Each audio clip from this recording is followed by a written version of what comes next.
In a daring and controversial commercial which attracted the attention of news media all over the world, Jobs created an image of desperate computer users being brainwashed by Big Brother, a veiled reference to IBM.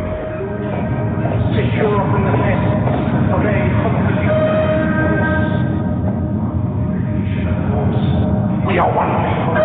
But they were about to be awakened from their slumber by the wind of personal, interactive computing.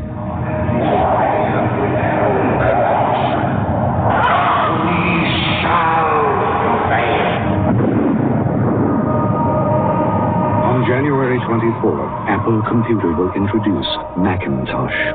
And you'll see why 1984 won't be like 1984.